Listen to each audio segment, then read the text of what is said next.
council on this August the 3rd, 2021, and welcome everyone that has joined us here tonight, especially the general public. We have all our council members here and most of our staff also with us. We'd like to start this evening out with a pledge of allegiance by our police chief, Chief Roberts, after which Brent Bullock will give us the opening remarks. Chief?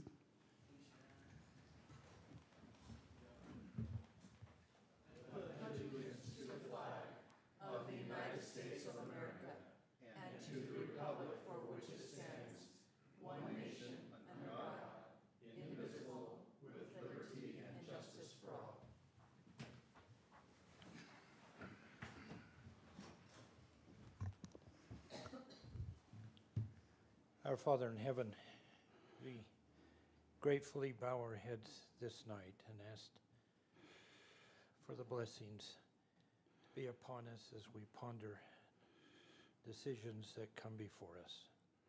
We're grateful to live in this great city. We're thankful for the moisture which has been sent.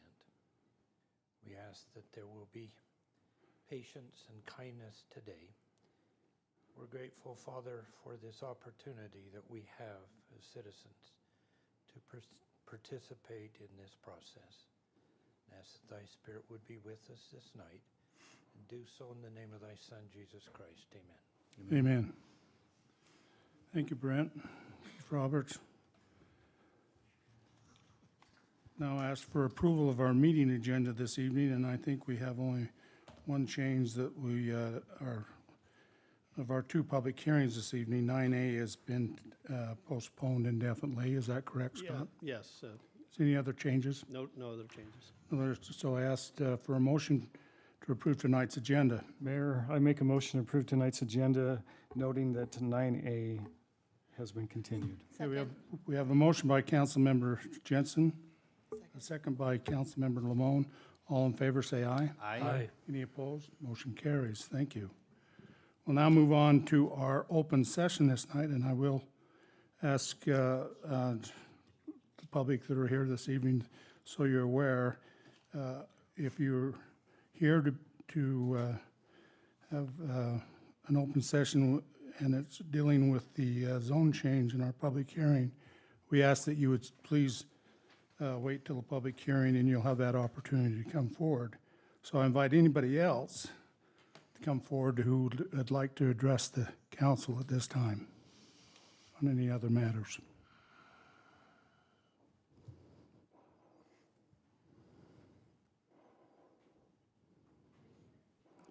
If you state your name. Yeah, Kendra Norton. And then make sure that green light's on, Kendra.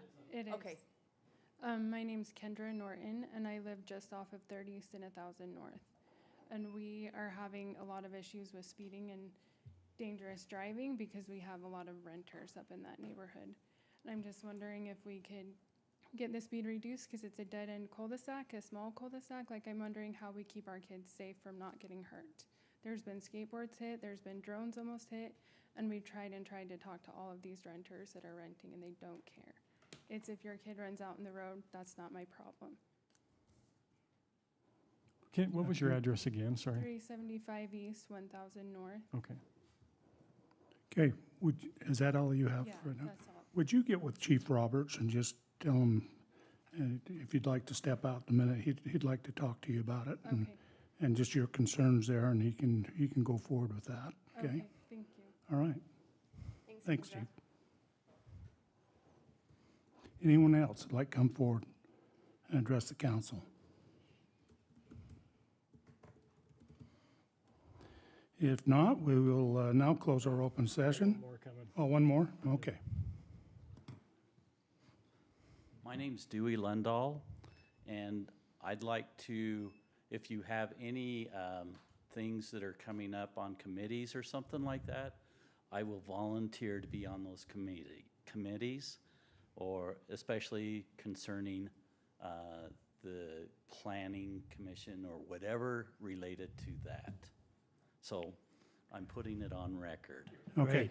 There's an application form online on the website that you can fill out and get with the city, so we have so when we do have fill appointments, you'll already be there, okay? Right on. Okay, Thank you. You will have to put up with my sass, though. so, okay. Join the club. Yeah, you'll fit right in. Anyone else? Mayor, I just have a clarification. Yes. I'm sorry, what was the woman's name? Kendra? Kendra. Kendra, was the speeding happening on 300 East? She's out with Oh, did she Chief leave? Roberts right now. No, it's more like in her cul-de-sac. Oh, Yeah. specifically 100 North, or 1,000 North. Correct. Okay, all right, thank you. Thanks, Mayor. Okay, now close our open session, and we'll move on to our item 6, consent items this evening, which involve the city council meeting minutes of our July 20th, 21 meeting, and B, to consider for approving payment request number 1 for Golden West Specialties for the water tank exterior coating project, and C, consider for approving change order number 1, payment request number 1 for Miller Paving for the 1450 North 500 South Street Improvement Project, and D, consider for approving a payment request number 8 to J. Lynn Roberts for the Veterans Memorial Park Project, and E, to consider for approving the payment request number 2 to J. Lynn Roberts for the Discovery Park Project, and F, to consider approving payment approval reports for July 29th, 2021. Mayor, I'll make a motion to approve tonight's consent items. We have the motion. Do I have a second? Second. We have a second. All in favor, say aye. Aye. Any opposed? Motion carries. We do not have any board commissioner committee appointments this evening or presentations, so we'll now move into our public hearings this evening, which we have we have one in 9B, a public hearing to consider for adoption ordinance 2021-28, applying the R112 single-family residential zone to approximately 3.4 acres on property currently zoned R120 single-family residential. And we will, located approximately 1620 North, 1300 West, providing for an effective date, and we'll have Director Cardenas come and present this to us.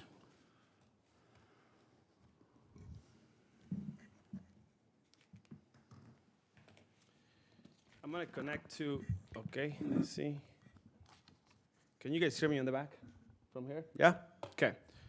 So let me connect to the screen so we can take a look at the maps I'm gonna be showing, and we'll start right away. Mayor Council, as the mayor just mentioned, this is a proposal from the applicant for a rezoned, okay? The property that the subject property, the property that we're gonna discuss is the property located right here in this R120 zone. The property is this piece of land right here that is, I'm using the mouse and I'm not using the light so the people in the back can actually see. So this property is about 3.4 acres, 3.4 acres that are located approximately at 1620 West, 1300 North. This is the piece of land that is located behind an LDS church. Apparently, this land is on the market. The applicant is pursuing purchasing that property and develop it. Usually, when we have a future subdivision, we hold a DRC meeting, a development review committee, when the applicant comes with their plans of what they're proposing or what they want to do. In this case, the applicant shows some plans that presented or show lots smaller than 20,000 square feet lots. Okay, so right now the zone as it is in the R120 allows for 20,000 square feet lots. Okay, so if someone wants to develop that land, they don't have to do a rezone. They just submit for a subdivision. These 3.4 acres, if we do lots that are 20,000 square feet lots, it's about 6 lots, 6 new dwellings. The applicant is proposing, or one of the drawings that he shows, is 10 lots. So 4 more than what the zone allows right now, 4 more lots. But in order to do that, the lots need to be smaller. So the applicant applied. The applicant submitted an application, that sounds better. The applicant submitted an application for a rezone to go from an R120 to an R112 zone. The initial request was R110, and then the applicant decided on his own to change it to an R112 based on conversation that he had with staff and probably the neighbors. This item went to the Planning Commission. The Planning Commission had a chance to review this item, and based on the general plan or the recommendation that we have of the general plan, we calls for that property low-density residential is located in this area right here. Low-density residential encompasses or takes into consideration the R112 zone that the applicant is requesting. Usually in that zone, in that land use, 2 to 4 new dwellings are allowed per acre. In this case, the applicant, again, is applying for an R112, which only allows for 3 units per acre. That's about the land. However, let's keep in mind that roads are gonna come in, cul-de-sacs are gonna come in, and that usually takes a little bit of land. By rezoning this, it's only changing the size of the lot, it's not changing the size of the roads or the dimensions of any cul-de-sac, just the sizes of the lot. The zone is still single-family dwellings, meaning only one dwelling can't be located in the property. I had the opportunity to talk to some of the residents. There's some concerns from the residents. I saw a couple of them right there. It was a pleasure meeting with some of them, with all of them, but I didn't meet with all the residents, but I met with some of them. It was a pleasure meeting all of them, but I only met with some of them. I met with 6 of them. The applicant is also, I'm assuming he's right here, so he can answer some of the questions. This is the table that we have in our general plan. It has the R112 zone contemplated in the low-density residential uses for the zone. There is some gradient in regards to the size of lots according to the general plan. As we can see, all the way to the north, we have rural density residential, which allows for half-acre lots and R120 and 1-acre lots. Here in the very low-density residential, only half-acre lots and 20,000 square feet lots. But as the city geographically goes down, more dense land uses or bigger densities are allowed or are contemplated by our general plan. As I mentioned, the low-density residential encompasses or takes into consideration R110, R112, and R115. In this case, the applicant, again, is proposing an R112 zoned. This is, let me show you something. Well, again, this is the property. As we can see, the property is surrounded by half-acre lots, by rural residential zones right here, but by R115 on the south. So the property right here, it's R115. So again, this proposal boils down to having right now 20,000 square feet lots, and the applicant is requesting to be allowed to build the single-family dwellings on 12,000 square feet lots. Daniel, how many lots on the R112? On the R112 is 10 lots. In the R120 as it is right now, 6 lots. So there's a difference of four dwellings. Yes. Okay. And, That's and, what I have. and Daniel, what would be the difference on the R115? I'm I'm assuming 8, right? Yeah, There's- I'm assuming, but you know, But- yeah, it'd be a difference of 2 homes probably. Okay. Yeah, I've seen. We don't have an application for the subdivision yet, but I've seen mock-ups or like drawings that shows me 10 lots, and I've seen the one that shows only 6 lots. I'm assuming that will be for R115 about 8 lots. Usually, probably 8 or 7, because it's not just the size of the lot, but also we take into consideration the width of the lot. So that also is taken into consideration, Okay. Thank you. not just the size of the lot. Okay. Okay. That's what I have, Mayor and Council. Any other questions for Daniel? Applicant, though. Well, thank you, Daniel. Okay. With that, we will now, is there any other questions from the council? I think just for, maybe for the applicant. Yeah, that would be good. Okay, Is that? if Go it's- ahead. I don't know if Alan Prince is here or who's representing Alan. Oh, That's, okay. yes. Thank you. Good evening, members of the City Council. My name is Paxton Guyman. I'm a resident. Can you guys hear him in the back? Okay, will you, Speak you up. can, you can even like pick that up, the mic, and kind of hold it? Does that You're a work little bit better? taller. Thank you. Yeah. That's better. Is that better? That's yep, better. that's great. Yes, thank you. Thanks. I'll start over. Good evening. My name is Paxton Guyman. I'm a real estate attorney. I reside in Bluffdale. I represent the applicant, and I'm pleased to have some time to share a few thoughts with you tonight.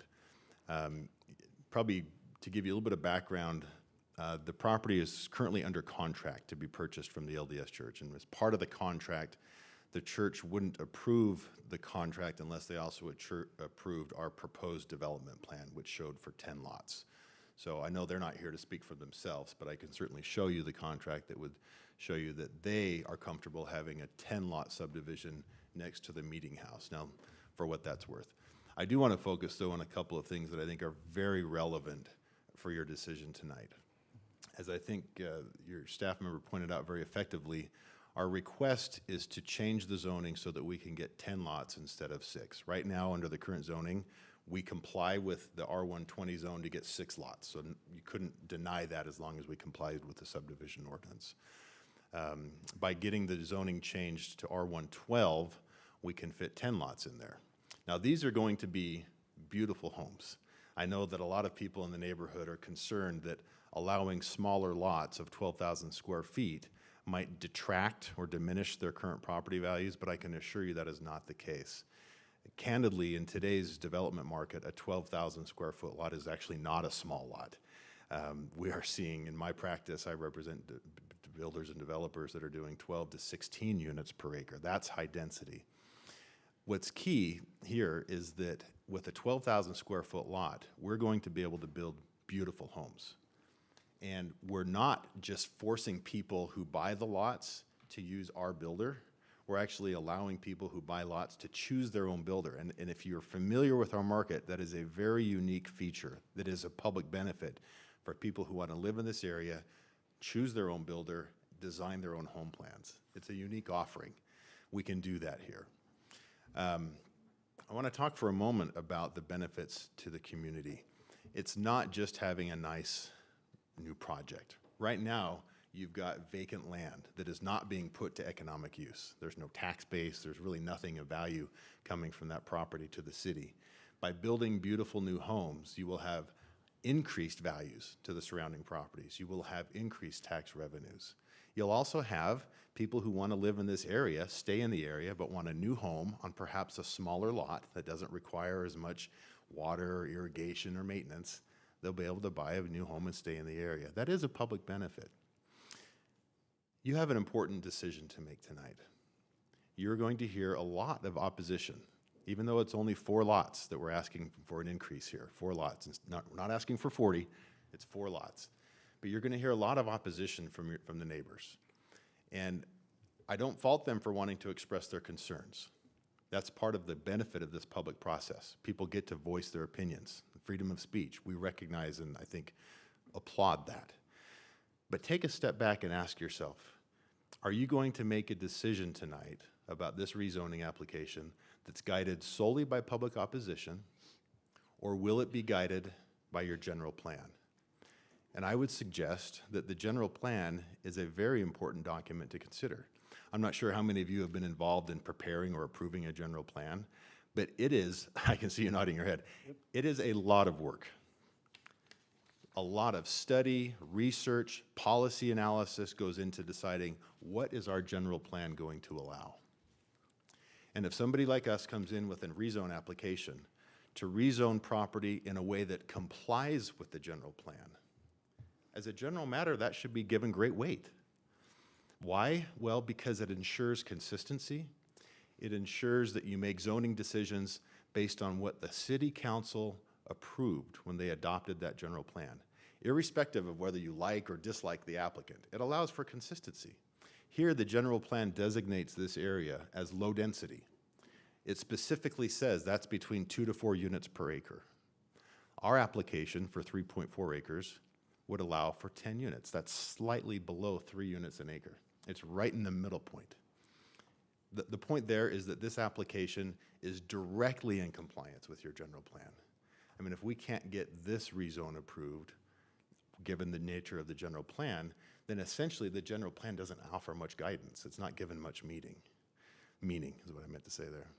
So we would encourage you to please give weight to what everybody says, take that into consideration. But at the end of the day, the decision should really be guided by the general plan, and we comply with that. Maybe if I could just ask to have a minute or two reserved after the public comment, so that if something is said that I feel like we need to respond to, I'll have that opportunity, and then I'm happy to answer any questions you might have. Is that That'd be allowed? fine. Okay. Thank you for your consideration. All right, Mayor, thank you. I for your have some comments. questions for, is it Yeah, Paxton? just a minute. Oh, yes, go ahead.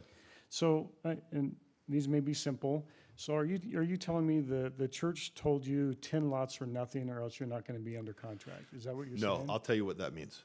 So our contract allows us to cancel if we don't get 10 lots. But they, as part of the contract, I don't know if you've done business with the church's real estate division. I've done business with the church Okay. on a real estate basis. So I you- know exactly what you're talking about. Okay, so at the back of the contract, there's an addendum that says, They can tell you what you're buying the property for, here's what we will approve. Here's what we will allow you to do with our property, because they want to even though control. you're buying it. Yeah, even though we're buying. Here's what we're going to allow you, and we'll support this, but nothing else. And they said they would support a 10-lot subdivision. So, and candidly, if we don't get 10 lots, it doesn't work at the price we have to pay for this land. Okay, you answered my next question. Okay. Yeah, there's just no way we can do it any other way. We'll have to cancel. So, Any other questions, council? Thank you. thanks. Actually, sorry, Mayor, maybe one. Okay. So what size lots, if you put 10, I'm assuming it's .34, right? Given that there's 3.4 acres, or is the math No, not right? no, so there's 3.4 acres, but with 10 lots, each lot will be at least 12,000 square foot in size. Okay. That's how we comply with the R112 zone. And that's roughly, It's just a little under it's a like third. .31, It's a little under a third of an acre. Yeah.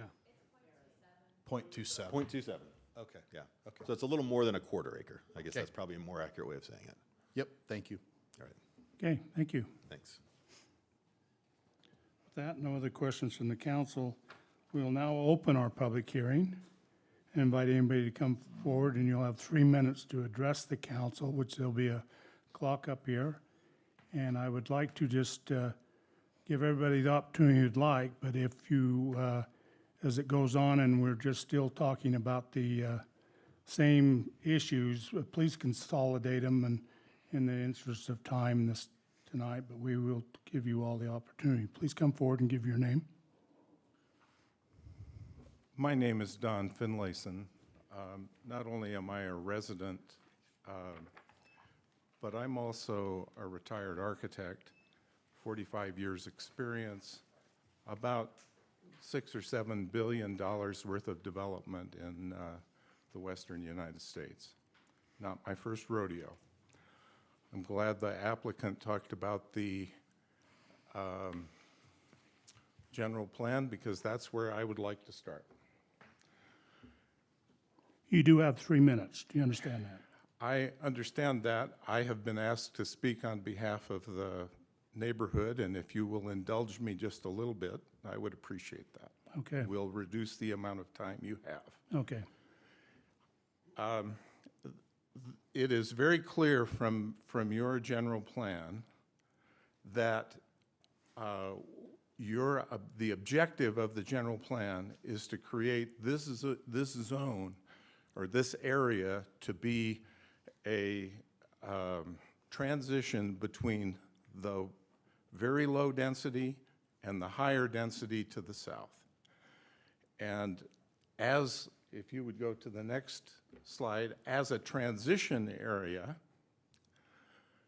really we should be talking about how we go about creating that buffering from high density to ultra low density. And I would propose that what we have here shown as it would be a good guiding light. If you'll notice, the red dot consistently represents the property in question. If you'll go to the next one. Daniel? Okay. I would like to also point out to the council that in the general plan, you have obligated yourselves to provide recreation space in the community, and you have designated this area as an underserved area. Next slide, please. 7 years ago, you designated the property in question and another one that has been built out as the target areas for that recreation area. If you go to the next one. You missed one. Okay, this then is the circumstance we have. What do we do about this? We have R120 or RR, which is for size essentially the same thing surrounding this property. What the applicant is asking you to do, if you'll go to the last slide, is to create a donut hole zone. That is, it sits inside a donut of our 120 property, and he wants 12,000 square foot lots. That's not an appropriate way to zone. No one would on purpose do that. Now, if in the council's judgment you've got to do that, then the least you could do is request of this applicant to dedicate some acreage, a half acre or 3/4 of an acre, to be dedicated as a recreation space to fulfill the obligation that you took on yourself as a council when you passed the master plan. Thank you. Thank you. Anyone else like to come forward and address the council?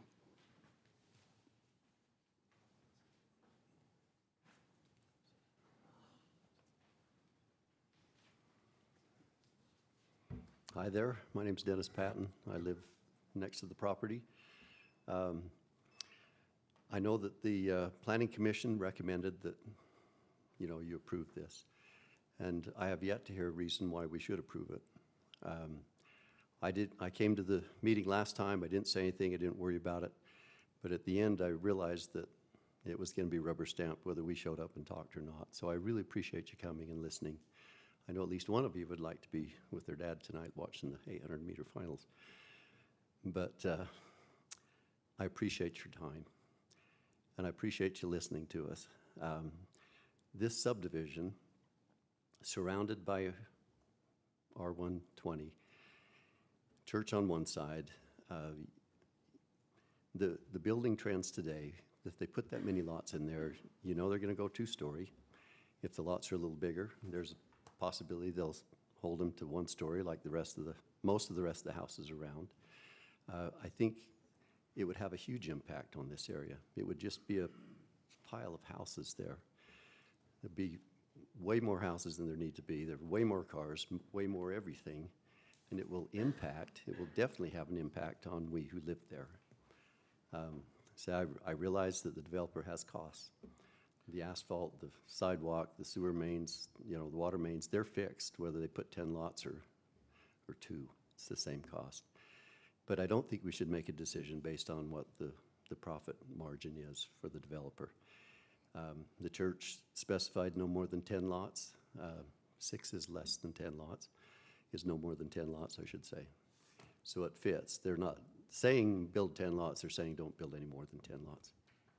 And of course, most of us there go to church. We're gonna see it, we're gonna drive by it every week.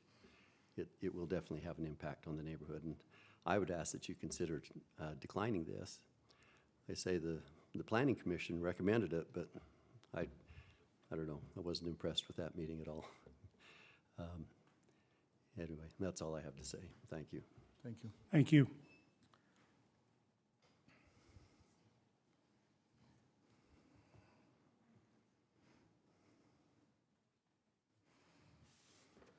The rebel raiser again, Dewey Lundahl.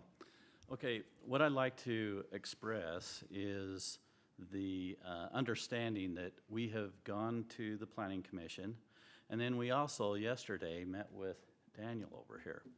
And he went through and he explained the general plan to us and how things work.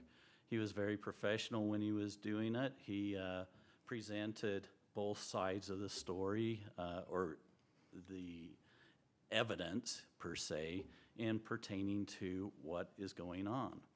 Now, if you take a look at that area, and it's RR on most of it, there's animals, you know, and with that, as it has developed, the smaller areas do not have horses or, you know, whatever the people want.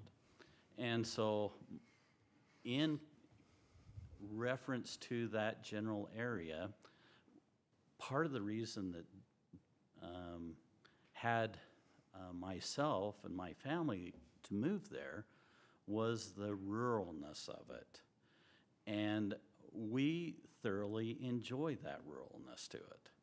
And adjacent to that, there are 2 or 3 homes there that, one home for sure has a horse and a barn, and then the other 2, another one is going, you know, I might bring some more horses in here or animals, and, you know, what can they do? And I know that Ackerman's, when they had their fields there were people that were complaining about all the animals and the smell of the cows and everything like that, which is, you know, part of the ambience of the area. And that's what we enjoy. Not a lot, but, you know, you put up, you know, wide areas for us is great. And so I'd ask that the, whatever you guys are fearless leaders. Don't use that term. That's definitely not what we are. Okay, so anyway, I'd ask you to consider the ambiance of the neighborhood, and I appreciate the time that you've given me. Any questions? Thank you. Thank you. Anyone else?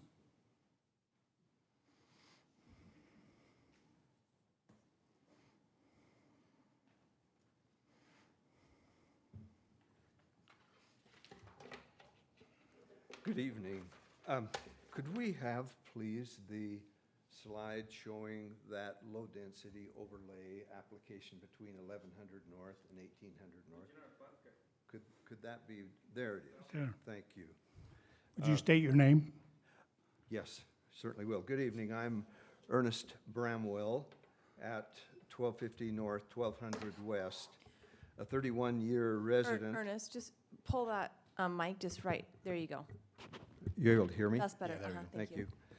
I'm Ernest Bramwell at 1250 North, 1200 West, a 31-year resident, a former Northfield neighborhood chairman, and a city planning commissioner. Incidentally, at the time, the original general plan was created, and these density overlays and the assigned zoning was applied. I was a commissioner then. I'm familiar with that stuff. Okay. I attended the July 8 Planning Commission hearing.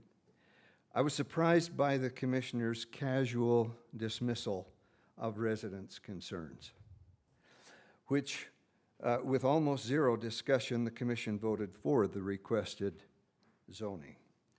Each of you, I hope, is not indifferent to or dismissive of your constituents' interests and concerns. Here are 6 significant points of rationale to aid you in making a decision tonight. First, the general plan in 2003 looked exactly like this.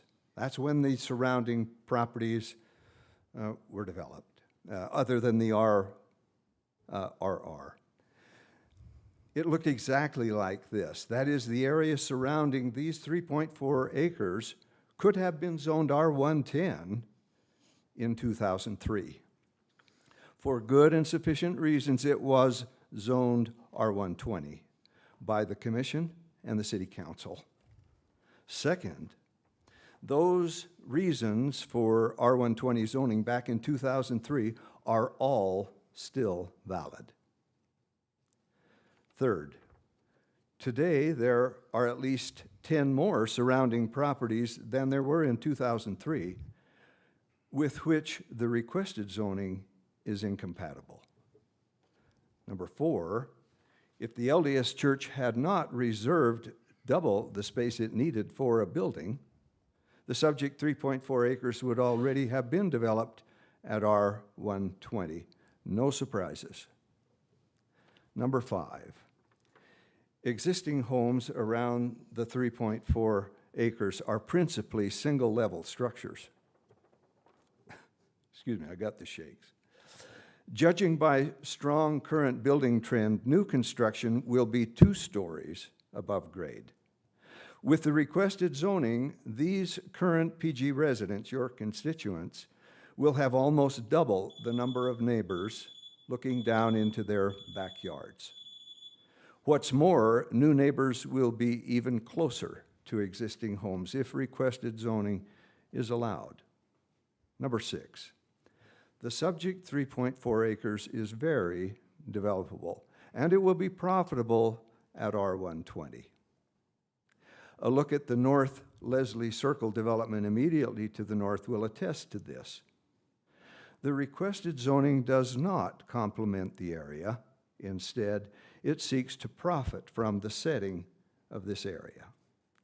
Now, to conclude, ladies and gentlemen of the City Council, I have noted 6 strong considerations regarding this proposal. I've noted nothing that is not real and pertinent.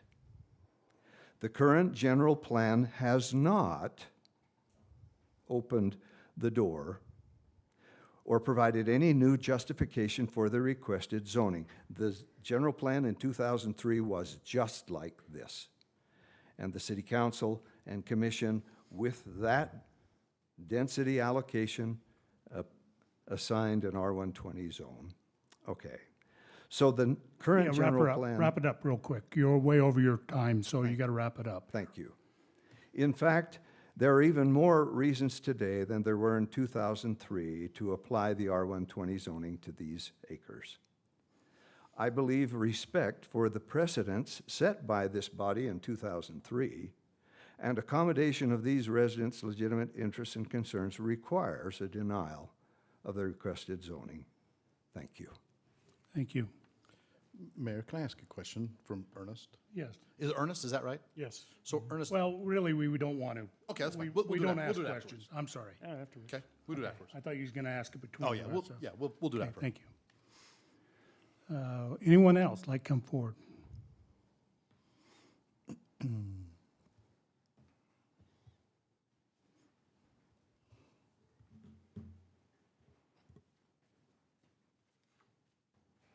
Good evening. Before my time starts, is there a slide that shows a close-up of the property with the local streets? Yeah. Would you be able to pull that up? Like an aerial view? Would that be okay? Aerial view, yeah. As long as we get close to that, it'd be great. Can you state your name? Yeah, my name's Phil Schmidt. I'm at Fort. That'll be perfect. Thank you very much. My name's Phil Schmidt. I border the property directly to the south at 1440. Geez, what is my address? 1422 west, 1440 north. Is it okay if I approach the slide to point a couple things out? So my main concern when I was here a month ago for the last meeting is traffic flow. You have a laser pointer there. I do. Oh, I guess that'll work. Yep. Thank you. My main concern is traffic flow. All the neighbors here all understand about local progress and the need for homes and growth in the area. So pretty much everyone I visited with in the neighborhood, we're all in consensus this is an open lot, and we understand the church is going to sell this to make a good financial, or to put themselves in a good financial position, and we understand the developer wants to put themselves in the best financial position. Our main concern is we understand that 6 homes could go in there, and of course, we're arguing against 10 homes. My biggest point is the traffic flow. So, let me activate this laser pointer right here. So, with the main street coming up through the middle of the proposed development right here, it's gonna be entering out onto 1620 North right here, and the traffic usually goes obviously 2 ways right here. It's gonna head over toward the east, toward the mountains, to 1300 West, which is a highly improved north-south corridor through there.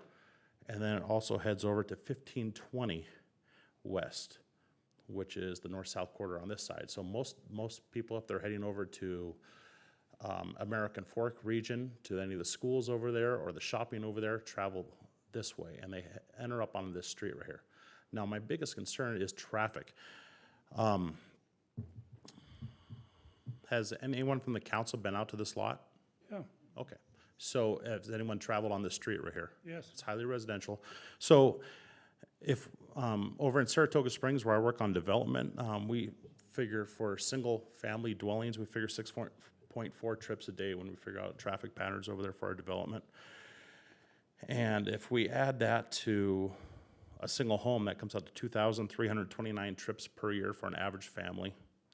And if we multiply that by a factor of 4 for the 4 extra homes, that'd be 9,316 trips per year. And that comes from the planning department and civil engineering department of Saratoga Springs. So if Pleasant Grove is using similar numbers of 6.4 trips a day, that's a lot of traffic that's either gonna come out right here, up and down here, or on this street. My biggest concern is this street right here. There's kids all over with bikes, and we understand if 6 homes go in there, yeah, we're gonna have thousands more vehicles per year coming out there, but we're talking about another 9,300 vehicles a year entering on both of these streets right here. So if the city council's been out there and looked at that, I would encourage further research in the traffic patterns in the area,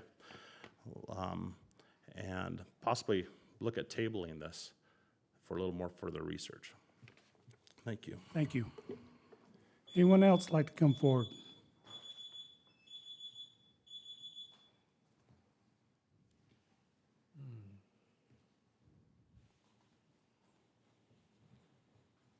Serenity Post Jones. I live on 1520 West.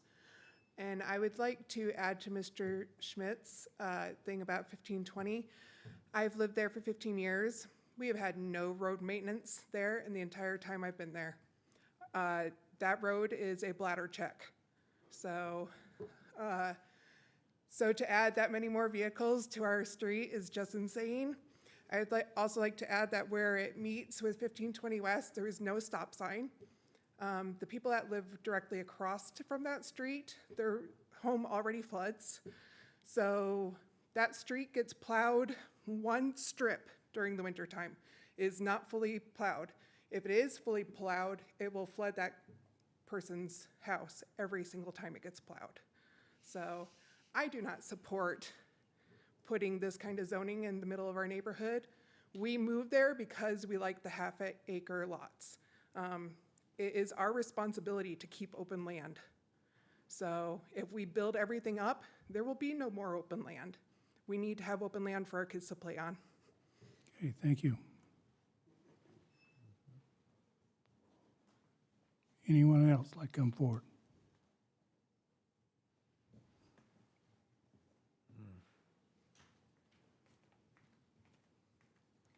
My name is Wendy Shirley.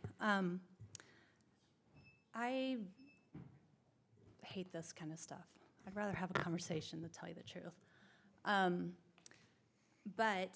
So nothing that's been brought up is it possible to do a compromise and maybe this becomes R115 instead of R112? We're talking a matter of 2 homes maybe. So I want to know that, and the reason I bring that up is because of how this lot is surrounded. On 1440 North, on the south side, that is R115. On the north side of 1440, that's still R120. And so though I'd love 6 houses there, it fits the neighborhood great at R120, I would love to keep it that. But R115 might just be a little more of a compromise between just how the traffic flows, schools, everything else. I mean, we know all our elementary schools are crowded already. I don't even know if Alpine District has any idea where they're gonna put other elementary schools. We've got open fields still in this area, so even though 2 houses isn't gonna make a big difference for schools right now, but there's a lot of these things going in, and if zoning's gonna go smaller and smaller in this area, then we're talking about even more of a problem with the schools. And so I just wanted to bring up those things. I would love to have a conversation. If you guys have any questions, I don't know if we can ask developer questions or anything. And we're not anti-development at all. A few people have said that. We just wanted to just take those things into consideration to keep our city running smoothly, looking nice, and a place people want to come and live. So that's it. Thanks. Thank you.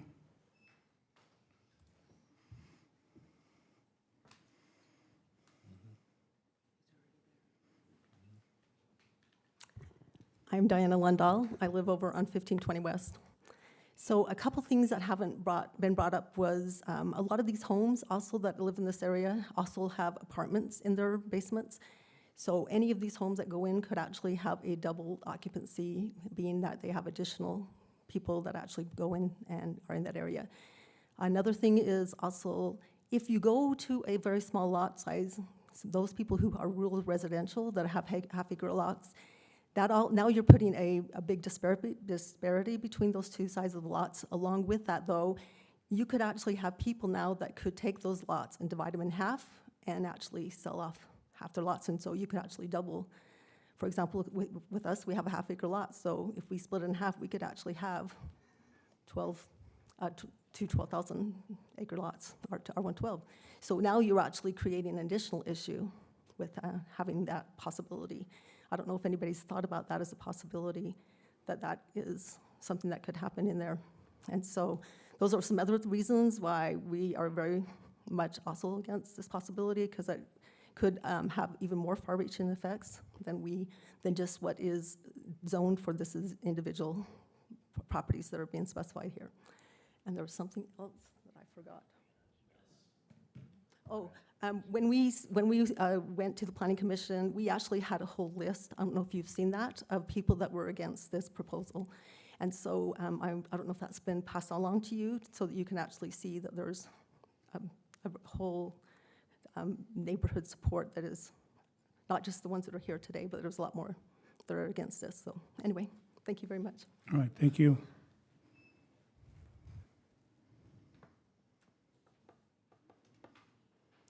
Anyone else? Okay, I don't see anyone coming forward. We'll now close our public hearing and bring it back up to the council for some further discussion. And so, council, if you have any other? Mayor, Yes. I think the gentleman, the attorney, we had reserved Oh, some yes, time that's for right. him. I think there were some questions thrown at him, so he can, yeah. Thanks. Yep. I'll be brief. There were a couple questions. Can we do thank you. I will learn to do that better. The question was asked, can we negotiate or do a compromise? I mean, I wish we could, but given the terms, it's R112 or nothing on our project. I did want to point out, the comment was made that the Planning Commission forwarded a positive recommendation, and I think it's worth noting it was a unanimous positive recommendation from the Planning Commission. So, you know, you've heard some thoughtful comments tonight from good, well-meaning citizens. I'm not going to dispute that. They've made some good points and thoughtful points. I even learned a new phrase tonight, that a road can be a bladder check. I'm going to have to use that. But at the end of the day, you still have to come down to what is going to be the guiding principle. And I think you have to give some respect to the Planning Commission's recommendation and then the general plan. It was stated by somebody that the general plan does not allow this, and that's just not correct. You've seen the general plan. It specifically designates this area for low-density residential and then defines that to mean between 2 to 4 units per acre. And you know that ours complies with that. So please respect the general plan and the Planning Commission's decision or recommendation as you make your decision tonight. Thank you so much. All right, thank you. I'll bring it back to you, council. Any other questions you want to discuss with each other? Mayor, I had a question for Ernest. Yes. Can we call Ernest back up for just a second? I just want him to be able to hear. Okay, have him come back up. Is he here? Oh. And while you're coming up, let me just ask a question. So if I understood you right, Ernest, you were on the planning commission in 2003 when this general plan, well, a previous general plan actually, was adopted. Is that correct? I was on the commission from about 98 till 2002. Okay. It was in that period of time that the first general plan for the city was developed, and it was prior to 2003 that these overall density strips or density designations and the applicable zones were assigned. Okay. So my point was the density designations and the applicable zones today are exactly like those in 2003 when the surrounding properties were developed and zoned R120. Okay, so what you're saying, if I hear you right, is this area right here was zoned 120, or is that correct? Or are you saying these other areas were zoned 120? May I? Sure, please. Yeah, I don't you have a pointer. I think there's a pointer Oh, here. there it is? Yeah. Okay. All right. My home, pardon my home is right, oh gosh. I'm 1200 Are you, west. I think are- I'm you're right there. south of I'm 1100. I'm right there. In that period of time, Perry Homes, which was developing 40 acres in this area, was asking for R112s. They were granted R115. I'm right here at about an acre. I'm about an acre. Okay. They were granted R115. As from my review, there is nothing north of this line here that today is zoned more dense than R115. That's correct. Yeah, that's correct. It's R120. Mm-hmm. So, and I'm saying those general density designations and the applicable zones were just like that when Okay. the area that we're talking about was zoned R120. Sure. There was a precedent.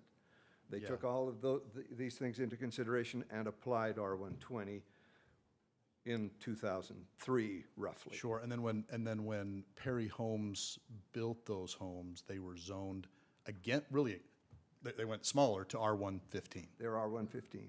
Okay, okay. All right, that helps me And from there a are general plan homes, discussion. Perry Homes is east of 1300 West. I actually live in one of those Perry Homes. Oh, do you? Okay. So I know exactly what you're talking about. Okay, let's Fine. wrap this up. Okay. And there Thank are- you, Ernest. There are homes directly west of the Perry Homes that are R115. Right, Okay. okay. Okay, I will make one reference. You referenced that the city council zoned that R120. Well, they approved that zone. That's what the developer asked for. We didn't do that. That's what the developer asked for. If he would have asked for R112, he would have got that. I just want to let everybody know that. So that wasn't the city council that says, this is going to be R120. We just approved it, okay? That's what you approved. But it had to come from a developer to ask for that, okay? That's good. Okay, so thanks, Ernest. Thank you. I'll take it from here. So from what I understand from Ernest is that, all of that area is R115 or R120. I don't think I have a problem with anything that was discussed tonight. I would like to read a letter from one resident. Well, actually, before I read that, can I get some clarification, Daniel, on the slope of this property? The grade? Yes. So you want to know what the grade of the property is? Yeah, there seems to be some concern on the grade of the property, and those that live on 1440 North will have flooding issues from areas south. Is that accurate? So I'm going to pass that question to Marty, because that's an engineer question. Mayor, I'm sorry? You don't think that's true, Mayor? Come ahead. I'm just asking the question, Mayor. I just know the neighborhood, okay? The property does slope from north to south. There are currently already facilities. There's a stormwater facility that goes down through that property that this property would be able to connect into, as well as there is a sewer facility or an easement that was provided with the development of the property to allow for the sewer to flow through the property to the south. So yes, it does not, it flows from north to south, so the cul-de-sac will be a downhill cul-de-sac. We will be making sure that the developer has addressed a 100-year storm event through the site, which is typical per our ordinance. Okay, so the concern of, and I'm quoting here from, I'm quoting the statement from 30 residents who sent us an email on July 8th that says, those of us who live on 1440 North will then have homes towering over our backyards, well above the 35-foot height limit the city has in place. Is that accurate? I don't know how we can approve something above 35. That's what the zoning maximum is, right? So I'm not sure what they're saying. Tina? Because the maximum of the zone is 35 feet. Well, so I was just going to make a point. If you're going to quote from that email that was sent to the council, we need to make sure that a copy is made and it's an exhibit to the record. Sounds great. I'll make sure Kathy has that. And I think Kathy, you may have this, but if not, I'll make sure it's put in there. Does that answer the drainage question? No, we will. But if you're gonna answer, come up to the mic so we.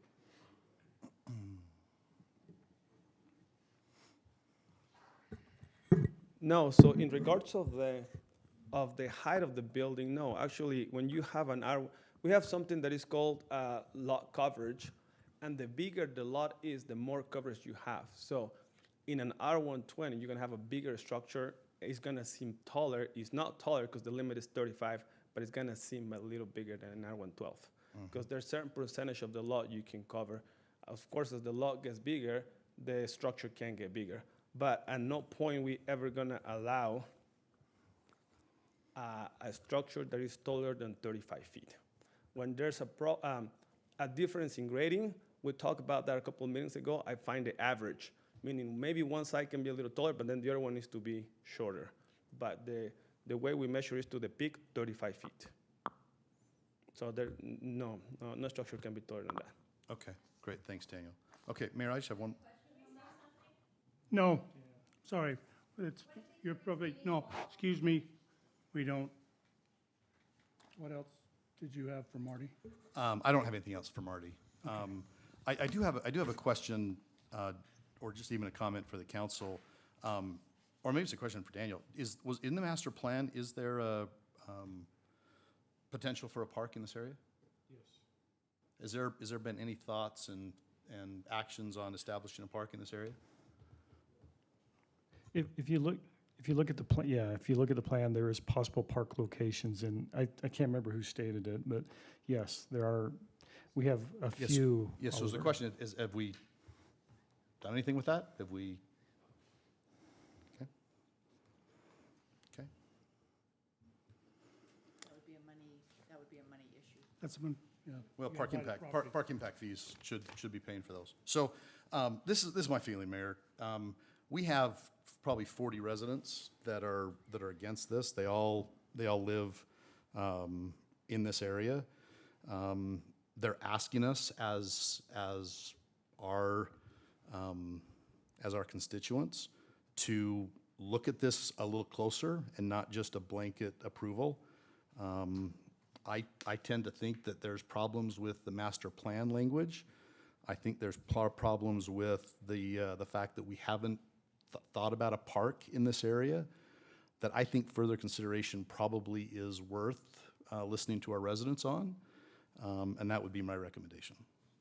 Okay, thank you, council member. Any other council want input, anything else, or ask questions or give their opinion?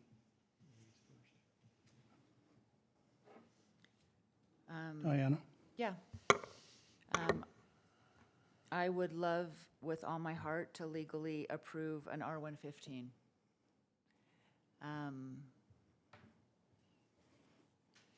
I can't see a way to do that. And I respect all of the comments that have been made, and also by the applicant. I think that the park that we're going to be contemplating will probably cover the green space desired. And I think that will, the pipe plant park that we're going to be talking about soon, I think will justify that park need.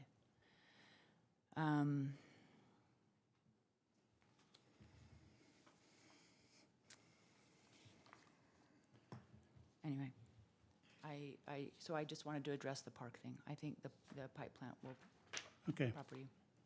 thank you. Anyone else? Yeah, I'll go.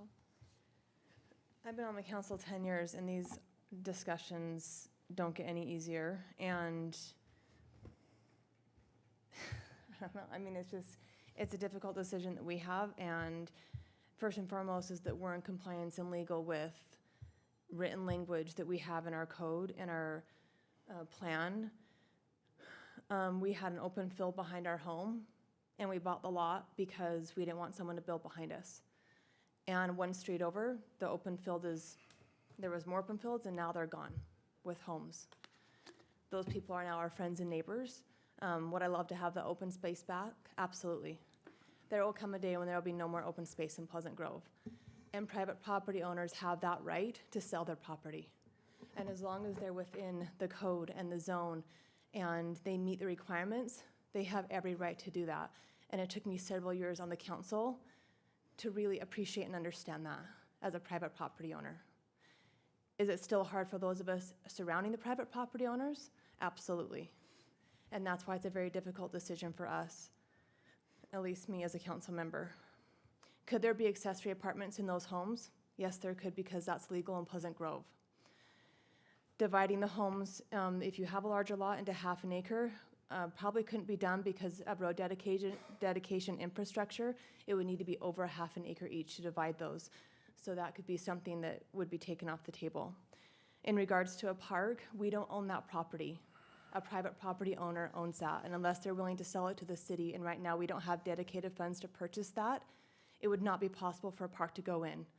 And I would not feel comfortable taking eminent domain, or I don't even know if that's possible in that situation, to force him to put a park in when it's his private property. Would I love a park in my backyard? Absolutely. But that's not what's right and appropriate for a private property owner who has purchased that property. Right now, from what I've heard tonight and researched from the previous emails and meetings, this developer is building 2 to 4 units, which is allowed in the zone. And as a council member, I have to approve that. I don't have a legal reason not to, and I apologize for that for those who live in that area. But if I don't do that, that's not what's legal or appropriate in this decision. And trust me, having an open field behind our house, I know exactly where you're coming from. There is more traffic. There's more students in school. I understand that. But legally, I feel I have to do what's right, and they are within the legal realms to do this. I apologize to both. I know this has been a process for both the neighbors and the developer, the private property owner. I understand that. And it's not, I don't feel it's a win-win for anyone, but at the end of the day, I have to do legally what we are bound to do as city council members. And I agree with your arguments, because I've been there as a resident. And I put myself in your position, but I also put myself in the position of the private property owner. And he does have rights as well. I wish we could come to a better compromise, but if that's not possible, this is where we're at today. And I hope that if the development does go through, that you'll welcome the neighbors and you'll welcome the homes that will come into that neighborhood, and you'll make it the best situation that it can be at this point. Thank you, Councilman Lamone. Anyone else? Sure. So thank you for those who got up and represented your neighborhood. I wouldn't be here tonight serving if I wasn't a concerned citizen. I had something similar happen in my neighborhood, and that's why I'm here, right? I want to make our city a great place to live in. When I started serving, I was handed a very thick book called the General Plan. It was overwhelming, right, of what's going on. We hear a lot about the General Plan. Is it a visionary plan? Is it a legal basis for a city? It's all of those, right, that we have to adhere to. Is it I called it a living? Are we not perfect? We're not perfect as a city, right? We can always improve, and we've tried to improve our general plan as we go, along with all other cities, right? We try to do the best we can with what we have before us and presented. We appreciate citizens when they come in with concerns and raise a concern, because then we can improve our general plan and move on from there. This isn't going to go away. This problem is not going to go away. This is going to happen in another neighborhood. I don't know when. We've let you down. I'll just tell you that we've per se let you down. We could have addressed this. We could have looked at this zone and other zones. Yes, we could have, right? But a lot of times I call it creep. It comes up really quick on us, and then you're before us. And here we go, right? Is that right? No. We should always be trying to look at our general plan and improve our general plan to be good. I served on the Planning Commission, and I think a few of you had addressed the Planning Commission. I think the Planning Commission did what they were supposed to do, right? They're a recommendation committee, right? They recommend, they have to stay within certain bumpers, the ordinances, the laws that's before them, and they have to move forward on that. They can't waver from that. One of my things I had always before me as chair of the Planning Commission was we could always do better, right? Yes, we can always do better, but I also had another thing written before me, and it said it either complies with ordinances or it does not. Either we're a city of laws or we're not. Our Planning Commission is our land use authority in the city. And have we always agreed with them? No, we haven't. We've had disagreements with our Planning Commission, and we've said no to some things from our Planning Commission. It's such a hard decision when we see these. And so I think we've already made this recommendation to staff, is that we need to do a review of our zones and our land use map, right? We need to take a closer look at that. I would love to have parks all around our community, right? They're awesome. So with what's been said and what's been said by the applicant and all that, yes, it's hard. This is going to be a hard vote, right? Because we have to, if we make a decision, we have to have findings that we have to give our city attorney in case something goes down, in case we get sued, right? We have to defend our city on certain things like this, right? If we throw it out there, if we denied this tonight, said applicant could come after the city, us, citizens, and we have to be able to defend our city on that decision that we make, right? So we just have to have findings. Some of you stated some findings. Traffic and other ones are hard to go off of, right? Because said home right up in the street in RR or R20 could have 5 or 6 cars at their home, compared to this home that's built in the new division. It could have two cars, right? So these are always hard decisions, and I just wanted to just get some stuff off my.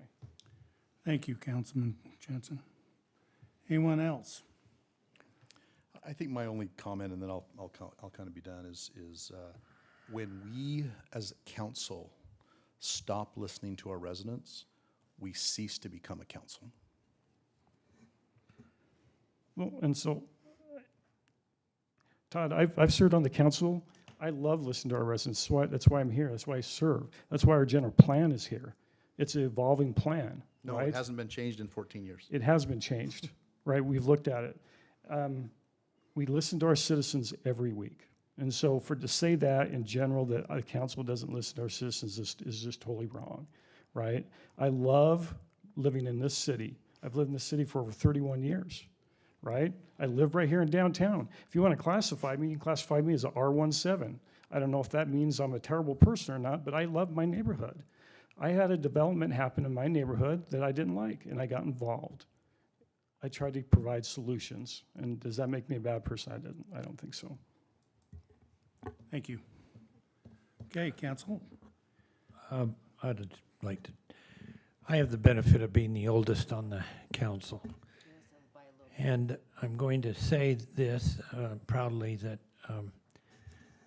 I was born and raised in Pleasant Grove, and when I moved to where I currently reside, there were open fields, and the ward that I went to went from 300 East in Pleasant Grove all the way to 2600 North. That's the old white church, and from there to the American Fork boundary. That means all of you who've moved there are newcomers to me. And I have seen all the land disappear. And across the street from me went in a 750 subdivision. And I had the same concerns all of you did. And I live on First East, and if any of you would like to come and park, if you have trouble sleeping, you'll see about 2,000 cars go through there about every hour. Yes, it is difficult, and I'm sorry that things will change for you folks, but you'll learn to live with it. And this is something that we have to follow. And I believe the applicants have made a case for us approving this. Thanks, Brent. Okay, with that, Mayor, one last thing, sorry. I really do. I don't know if it's the right place to direct staff, but I really do hope that we take a heavy look at our general plan, right? And this could affect many residents, right? I think the lady stated, Diana, stated that, yeah, you could, home prices are not getting any cheaper, right? They're getting super expensive. Where are our kids and our grandkids gonna live? Well, one time, one of them are gonna come and ask us to subdivide our 120. Is that gonna be, let's say we deny this tonight, that's not gonna happen in the future. There's a double-edged sword to all this. It just is what it is, so. okay, thank you. Okay, with that, we have back up here, I'd like a motion on ordinance number 2021-28, and have you, whoever makes that, read the entirety of your motion. I would make a motion to adopt ordinance 2021-28, applying the R112 single-family residential zone to approximately 3.4 acres on property currently zoned R120 single-family residential zone located at approximately 1620 north, 1300 west, and providing an effective date. It is in the Northfield neighborhood. We have a motion by Councilmember Bullock. Do I have a second? I'll painfully second. We have a second by Councilmember Anderson. And now this will be a roll call vote, and we'll start out with Councilmember Anderson. Yes. Councilmember Bullock. Yes. Councilmember Jensen. Nay. Councilmember Lamone. Yes. Councilmember Williams. No. Okay, we have a 3-2 vote, and then the motion passes. Thank you, council. There's a lot of input this evening, and we'll now move on to our action items this evening.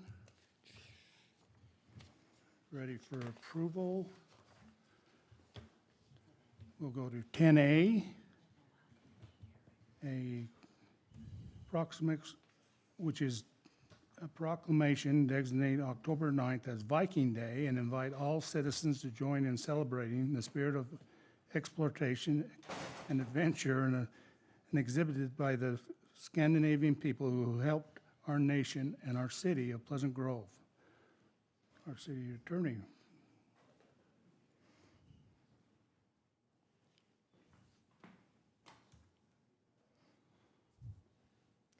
Mayor and council, you may remember a month or two ago, we had an individual come and present a proposition to you regarding celebrating Leif Erikson Day and designating it Viking Day in Pleasant Grove.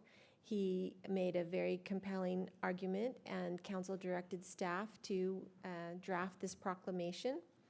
And so it's before you for your consideration. October 9th is the day that North America, Canada, Iceland, and other Nordic communities celebrate Leif Erikson, who was a Viking explorer, who is thought to have led the Europeans to the continental North America. And in recognition of the history of the Scandinavian immigrants here in Pleasant Grove, who settled Pleasant Grove, that we also have a neighborhood named Little Denmark. We would like to celebrate Leif Erikson Day on October 9th each year, and I'm happy to answer any questions. So Tina, this will be officially known as Viking Day on October 9th, Yes, correct? Viking Day, In yep. honor of Leif Erikson. Yep. Okay. The proclamation says that October 9th is to be designated as Viking Day in Pleasant Grove, and we call upon all our citizens to join in celebrating the spirit of exploration and adventure exhibited by the Scandinavian people who helped build our nation and the city of Pleasant Grove. Any questions for General Counsel? It's a good day. Mayor, Yes. Casey Jackson's here in the back. He waited through the, the long public discussion. I'm just wondering if you could take just a minute and explain what he has in store for how he's going to get a committee and plan. What if you could take just a second since this has now been approved? I think all of he's wearing his kilt, right? I don't know. No, we Oh, don't. we're okay, we're just. Yeah, please come forward. No, the Scandinavians don't wear kilts. Well, we did create Dublin, and the Irish and Scots do wear kilts. Okay, there you go. You created, and the French, and the. The Normans. The Normans. So yeah, my name's Casey just Jackson. take a second and tell us. I live here in Pleasant Grove, right by Sid, the best neighbor possible. Oh, no, oh, no, you don't know her well. Oh yeah. So so we want to have they have Swiss days in Heber to celebrate their Swiss heritage. We just want to do the same type of deal here, where it's a Viking celebration to celebrate the Scandinavian ancestors. We want to do like a strongman contest to honor the strength traditions from those people, and have some food trucks come in. And just have a small start this year, and then get a committee together so we could have input from different people, different ideas from different people, because not everybody wants to do what I want to do, which is a shame. But it will be really fun to have a committee where everybody can put in their 2 cents, and we can create a really fun celebration, and then also raise money for the high school, the Vikings, selling T-shirts, swag we would call it. And so it'd be a lot of fun to do. So anyways, thanks for letting me come back and talk again about Viking Days. And I hope it goes through. Thanks, Mike. What's your favorite event? Pardon? What's your favorite event? So Oh, look at the T-shirt. yeah. So I just competed in Utah Stones of Strength, where we lift giant stones, and there's different qualifications. And so I love lifting stones. And we throw stones and we lift stones, and I want to do a Moss wrestling, where it's Joseph Smith stick pulling. They call it Moss wrestling. The Vikings started it. Everybody's done it. Just fun stuff like that. And slowly build each year so it could be almost as comparable to Strawberry Days, but it would probably be bigger. So, Well, just so you know. with that, Mayor, go ahead. Yeah, go ahead. I know. I would like to, are we ready to vote? Yeah, we're Mayor? ready to Oh, wow. vote. Wow. Okay, Kyler, can you get a picture? Oh, I know. okay. I would like to approve a proclamation designating October 9th as Viking Day, and invite all our citizens to join in celebrating the spirit of exploration and adventure exhibited by the Scandinavian people who helped our nation and the city of Pleasant Grove. We have a motion by Councilmember Lamone Second. and a second Wow. by Councilmember Bullock. All in favor, say aye. Aye. Any opposed? Wouldn't- And the motion carries. All right. Thank Thank you. you so much, City Awesome. Council. Thanks, We didn't have it. We are going to end on a high note maybe for tonight. Oh, thank you. Thank you so much. Maybe we can have a pickleball paddle lift. Pickleball's okay. Okay, there we go. Thank you. And we thank Councilman Lamone for the prop tonight, so it really, Well done. That wasn't planned. Okay, we'll now move to 10B. Consider for adoption Resolution 2021-037, authorizing the mayor to sign an interlocal cooperative agreement with Utah County and Pleasant Grove City for the 1800 North, 100 East interchange improvements, which outlines the respective rights and responsibilities of the parties for the project and providing for an effective date. Director? I didn't know I could lift this up and enjoy not having to crouch over. That's nice. We didn't never know that was a possibility for you. I didn't know. All right, so this item before us tonight is an agreement, an interlocal agreement, cooperative agreement with the Utah County. As you know, we applied for MAG funding for a number of projects. The next two items are, the first one is the intersection of 1800 North, First East, a new traffic signal at that location. We've been contemplating that for years, as far as knowing that it was on a transportation master plan as being a signalized intersection. It's a very dangerous intersection to navigate across if you're a student of the elementary school.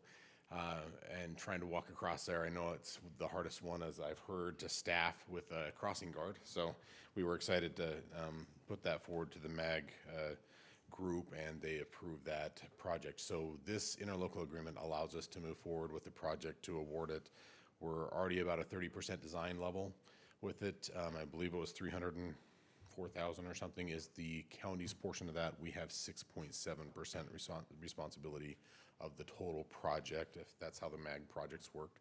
So we are moving forward on that, hoping to bid it out here in the next month and have it constructed here before winter is the plan. So that's the first one that is before you tonight. Any other questions for Marty? I will note that we did catch it in time that they did put conduits under First East and 1800, so we won't be cutting the street, hopefully. Shouldn't need to cut the streets for this project. All So the that's conduits were installed. Really, with some we know. forward planning there, so that was great. Yep. So, any other questions, council? Nope. Okay. So I asked for thank you, Marty. Ask you for a motion for resolution 2021-038. Mayor, I would make a motion to adopt resolution 2021-37, authorizing the mayor to sign an interlocal cooperative agreement to Utah County and Pleasant Grove City for the 1800 North, 100 East intersection improvements, which outlines the respective rights and responsibilities of parties for the project, providing for an effective date. Sorry, Mayor, We is have a this motion for, by, is this for 37 or 38? 37. 37, okay, I just want to make sure. What do you have there? oh, excuse me, Right, okay. 37. Thank you. Two interlocal But I'll agreements. second It is that motion. So we have a motion by Councilmember Bullock and a second by Councilmember Jensen. This be a roll call vote again. Councilmember Anderson, Yes. Councilmember Bullock, Happily, yes. Councilmember Jensen, Yes. Councilmember Lamone, Yes. and Councilmember Williams. Yes. Okay, that takes care of that one. Now we'll move on to resolution number 2021-038. A resolution authorizing the mayor to sign an interlocal cooperative agreement with the Utah County and Pleasant Grove City for the 1300 West roadway realignment project, which outlines the respective rights and responsibilities of the parties for the project and providing for an effective date. Marty? Yes, this project is one that we talked about a few weeks ago because of a development occurring on the property, and we agreed to vacate a portion of the 13th West right-of-way in lieu of getting the new right-of-way for the realigned 1300 West. As you can see, it's just a concept there in the green line. This agreement allows us to move forward on the design and construction of that. The plan for this is to design it over the winter and start construction in the spring, be completed by midsummer with this project. So it'll be a great project. If you've ever been down that section of the road, it's embarrassing and not a fun drive and missing potholes, and we get a lot of traffic on that road. So we're happy and excited. We do have, we've been also talking just in note with the development of the rest of that in conjunction with the development of that piece, which is kind of in the same schedule. So we hope to have a new road essentially from 700 South down to North County Boulevard, and a new signal at that intersection is happening with all of the revamping of the PG Boulevard, North County Boulevard intersection and that work. So it will be a great improvement and enhancement to that area. This is the agreement with Utah County for us to proceed. So $625,000, again, we have a 6.7% responsibility. I think it's $42,000 responsibility of that project, but it's a great project and it'll be great to be done. Be a great addition. Thank you, Marty. If there's no other questions for Marty, I ask for a motion on Resolution 2021-038. Mayor, I make a motion for adoption of Resolution 2021-38, authorizing the mayor to sign an interlocal cooperative agreement with Utah County and Pleasant Grove City for the 1300 West Roadway Realignment Project, which outlines the respective rights and responsibilities of the parties for the project and providing for an effective date. We have a motion by Councilmember Jensen. Do I have a second? Second. Second by Councilmember Bullock. This will be a roll call vote, and we'll start out with Councilmember Williams. Yes. Councilmember Lamone. Yes. Councilmember Jensen. Yes. Councilmember Bullock. Yes. Councilmember Anderson. Yes. Thank you. It passes unanimously. And we'll move on to our next item.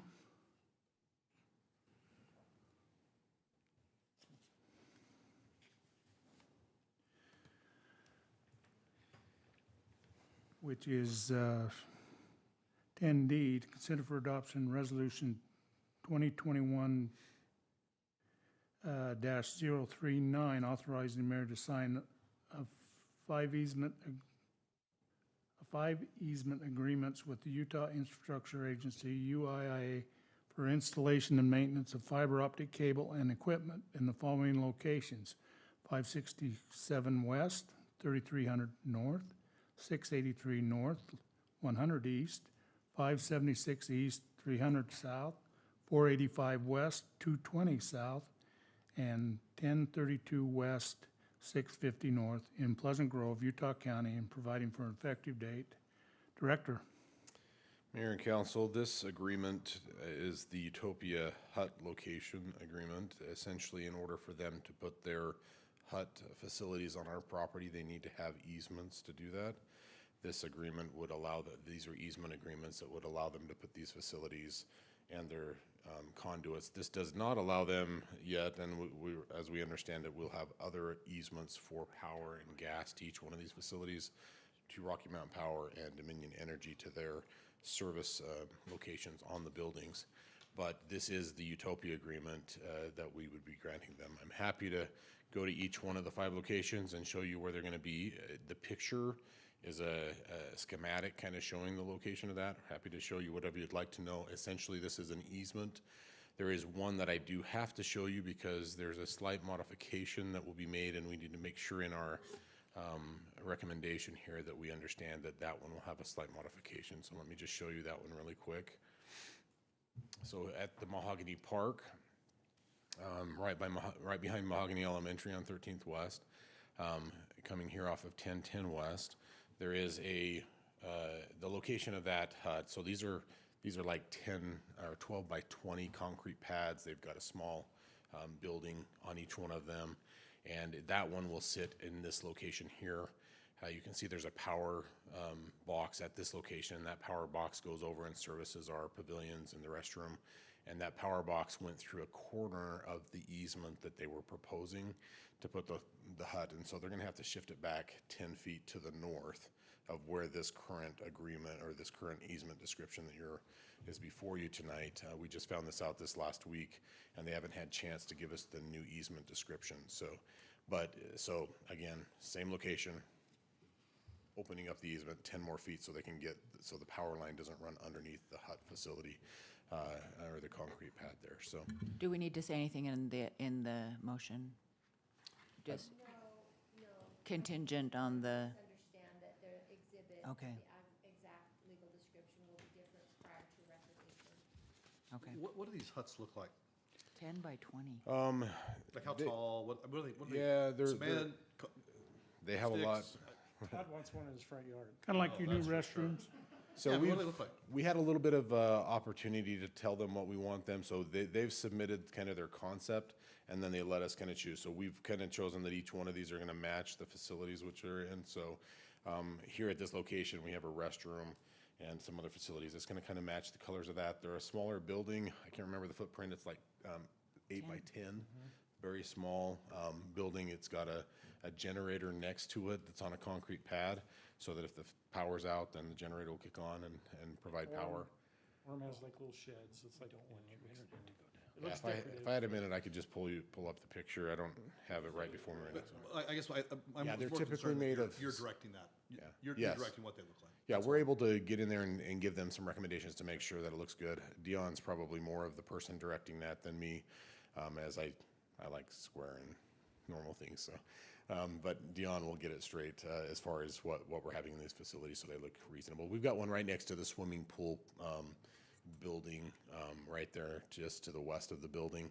That one will look similar to the swimming pool building, so it's not sticking out and odd, so. But the concrete pad is 10 by, I think, what did you 12 by say? 20. 12 by 20? So that's actually, it's pretty good sized. I mean, they're going to be noticed.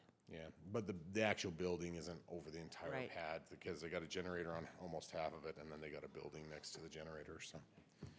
I And think they the will be agreement- servicing them, the upkeep on them will still be required to do the maintenance, the park maintenance around them.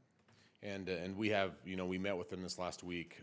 They're very negotiable on making sure that what we need done in the vicinity to make that fit as well. Some of the elevations are gonna have to be changed, a little bit of the landscaping, Okay. modifying sprinklers, taking out a few trees, a few things of that nature, which they were great and very, very helpful in helping us feel a little more comfortable that they're gonna do the right job, not just come plop something in there and make it look terrible. So they're very interested in doing a good job for the city, so we felt comfortable with that.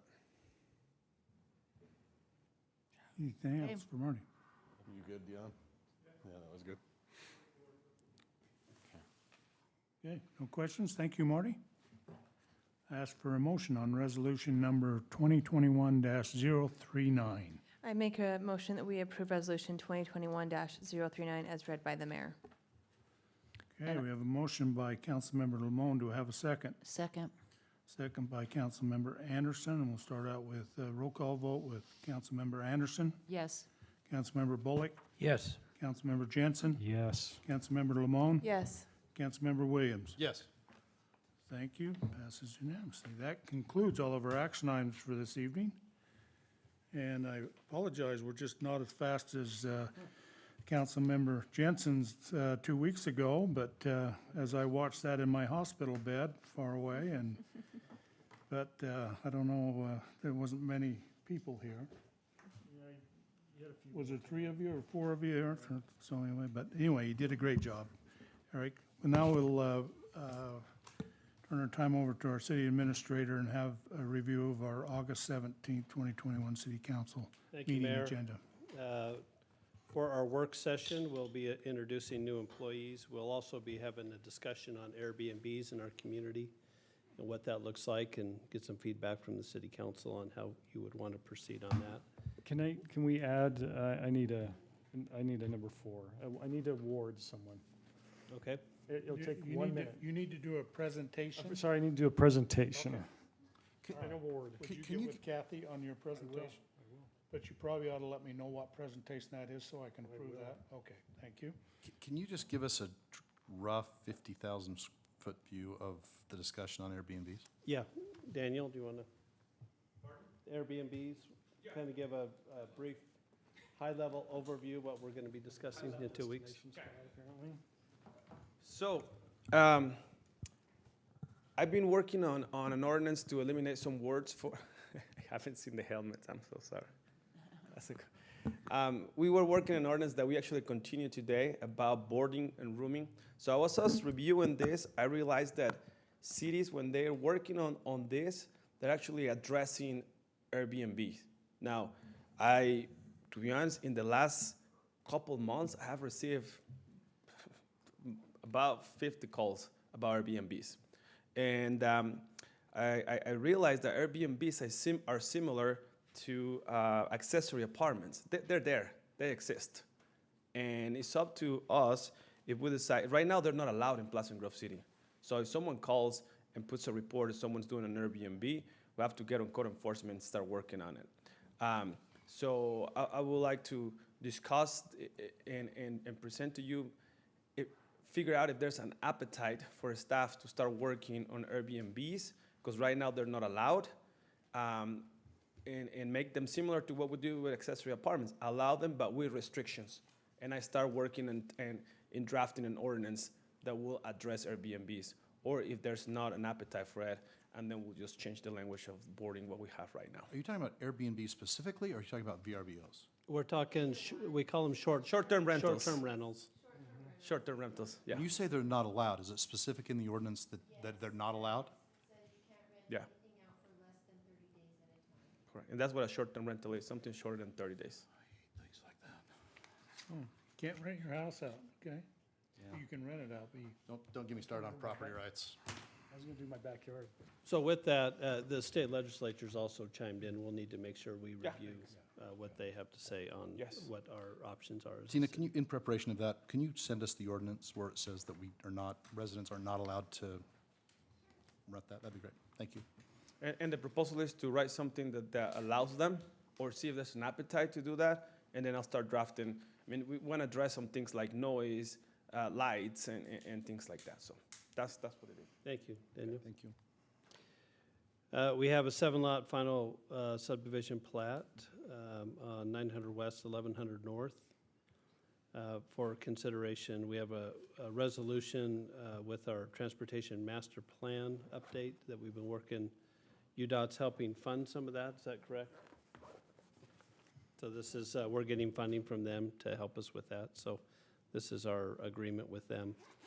We have a sewer easement we need to get in front of you regarding the development near Close to My Heart, that new property that's developing. And then we also have our Community That Cares grant with the county renewed and updated. So that's what we have on the agenda for now. Probably have a few more items when it's all said and done, but this meeting's filling up pretty quickly. Okay, thank what you, we got. Scott. Yep. Do you have anything else for the council this evening? No, I don't. Oh, Marty. This is great news. So you guys are gonna get a bunch of emails from this neighborhood talking about the Bladder Buster Road or whatever. But if you look in year 2024 of the plan, 1520 West is on the plan to be. stand up and scream and shout that? Because I didn't. You have one job. I just wanted you guys to all know, and 1440. 2024, so it's in our 3-year plan. Yeah. So it's not next year, but it's coming. I mean, it's on the plan. So, if you guys, I guess something on the horizon there, it's coming up. Sorry, it's a little late. We'll invite, It was I think it was seemed intense. Serenity, we'll invite her back and talk. Okay, anybody else got anything back there they want to, can't let Marty outdo you here, so. If not, we'll turn to the council and, oh, by the way, Kathy, do we have a plat we need? You just need to sign it. I just need to sign it, okay. All right, we'll start down here with Councilmember Anderson. Do you have anything for us else this evening? Nope. Nope. Okay. Bullock? No. Sid? Again, on the rumor mill, Oh, that last Saturday, another Pleasant Grove resident, kidding me? myself, Tiffany Mendenhall, took gold in the pickleball Olympics. I'm solely attributing our win to the pickleball courts. Thank you, Diana. Thank you. In Pleasant Grove. So I just wanted to make sure you guys were all aware. This is cool. Who assisted I'm her not in putting joking. It's that up? because of the courts.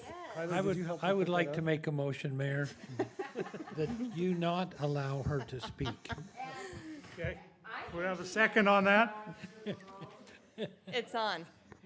I wanna know how I'm many- actually thinking that there needs to be a parking A sticker space right there. specifically Thank for Mendenhall, Lamone. Well, it Thank seems you like so to much. me that she dumped her son as a teammate and moved and did something. No, we played 2 in mixed doubles. Oh. And then I played women's the next day. I don't see a picture. I'm addicted now, and I'm telling you, it's because of the courts. And I want to thank everyone for building who was involved with that. Thank you. And they're beautiful. They're beautiful. Thank you. That's all. And I can hear them from my house.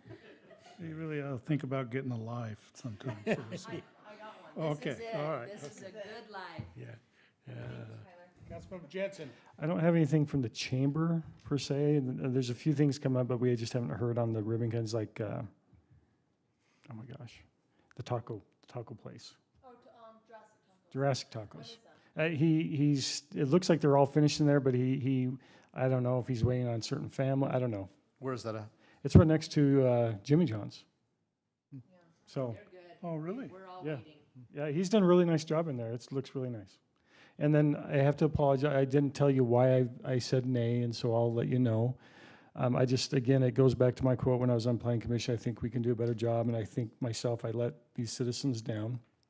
And I think we should be reviewing our general plan more consistent. And so that's why I said nay, is just, I think we can do better and help our citizens. That's what motivated me to be here in the first place, so. Okay, thank you. I think along that, I did send a text to Don Finlayson, who is a neighbor and friend, and said, sorry, I definitely failed you and the neighbors tonight. My apologies, I couldn't get more done. As a result of these discussions, I've directed staff to help rewrite the general plan. And I understand from Tina that we already have funding available for that. So this doesn't happen again. I think my comment would be, let's make all efforts to make that happen as quickly as possible. Are you looking for the whole general plan rewrite, or are they Well, just those two areas? Well, Because the whole we have- general plan we could have, be, according to Tina, It's the whole deal. we have directed $80,000 or somewhere close, 65,000, that we have not enacted, or adopted, or hired a consultant, or whatever, for over 3 years, 2 years. We failed our residents tonight because of that. That's all I had. Let's do the whole one. Let's do everything. Whole general plan.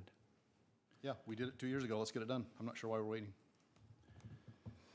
Okay, thank you, council. And I have one item this evening. I'd like to share with you a letter I received here end of June from, and I'll read it. Dear Mayor Fugel and City Council members, thank you for the most pleasant association we had with you good folks in the various venues during our Strawberry Days celebration. We were really honored to serve as grand marshals, and in doing so, we're able to meet so many good people behind the scenes, donating time and effort to make the celebration the great event that it was and is. Thank you for your service and good things that are happening in Pleasant Grove. Sincerely, Dora and David Fox. So that's, I can still remember when Dora and David moved into their home up on 2600 North. And they've been a great addition to our community, even though they don't live there anymore. But anyway, but we're grateful for them and their thing there, so. and you read, and it's in cursive, you read that. It's Yeah. impressive. Yeah. Mayor, I don't know if it was Dora or Dave. I think it was probably Dora wrote it, so anyway.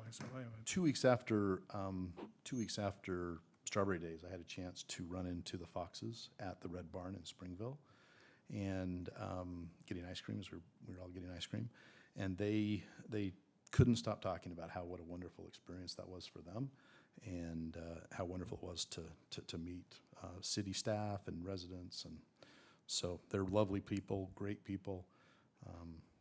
What good choice from the Strawberry Days Committee to choose them. Anyway.